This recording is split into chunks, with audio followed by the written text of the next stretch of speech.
ناظرین، جب پٹرول کی قیمت حکومت بڑھاتی ہے تو پٹرول پمپس والے خوشی سے جھوم اٹھتے ہیں، لیکن جب پٹرول کی قیمت حکومت دوبارہ کم کرتی ہے تو پٹرول پمپ والے پٹرول دینا بند کر دیتے ہیں۔ اسی طرح سے کا ایک واقعہ کراچی میں پیش آیا، جو کہ سرجانی ٹاؤن کے شہریوں نے پٹرول پمپ پر خوب توڑ پھوڑ کی اور اس کے بعد معاملہ مزید آگے گیا، پولیس تک معاملہ گیا، پمپس والوں نے کمپلین کی، بعد میں پولیس آئی۔ ایٹ دا اینڈ اس حوالے سے نتیجہ سامنے آیا کہ یار پٹرول والوں نے جو پٹرول کے ریٹس جب حکومت نے 80 روپے کم کیے، جس طرح سے آپ جانتے ہیں کہ پہلے 458 روپے ریٹ ہو گیا تھا، اس کے بعد جو ہے وزیر اعظم شہباز شریف نے پریس کانفرنس کی،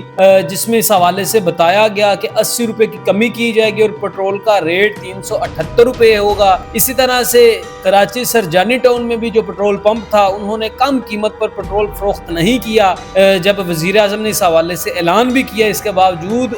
12 بجے کے بعد مہنگے داموں ہی پٹرول فروخت کرتے رہے، جس پر شہریوں نے غصے میں آ کر اس پمپ پر توڑ پھوڑ کرنا شروع کر دی۔ شہریوں نے جو حکومت کا غصہ تھا، پٹرول کے پرائسز انکریز ہونے کا غصہ تھا، وہ سارا کا سارا اس پمپ پر اتارنا شروع کر دیا۔ اب ہوتا اسی طرح سے ہے کہ جب پمپس والوں کو اس حوالے سے آئیڈیا ہوتا ہے کہ یار پٹرول کا ریٹ بڑھنے والا ہے، تو وہ اس سے پہلے ہی کیا کرتے ہیں کہ پٹرول دینا بند کر دیتے ہیں کہ یار یہ جو پٹرول ہمارے پاس اسٹاک موجود ہے اس کو مہنگے داموں بیچیں گے۔ تو ان پر تو ان کے وارے نعرے ہو گئے کہ 130 یا 135 یا 137 روپیز پر لیٹر پٹرول میں اضافہ ہو گیا اور 1 لیٹر میں اتنی زیادہ بچت۔ لیکن جب پٹرول کی قیمت دوبارہ سے نیچے آئی تو پھر بھائی کیا مسئلہ ہے؟ تو لہٰذا حکومت کو اس حوالے سے بھی تھوڑی سی پٹرول پمپس والوں کی سرزنش کرنی چاہیے کہ جب پٹرول بڑھتا ہے تو پھر تو خوشی سے جھوم اٹھتے ہیں، اور جب پٹرول کی قیمت کم آتی ہے تو پھر لوگوں کو ذلیل کرنا شروع کر دیتے ہیں۔ باقی اس سارے معاملے کے بارے میں آپ کیا رائے رکھتے ہیں؟ کمنٹ سیکشن میں ضرور بتاتے جائیے گا۔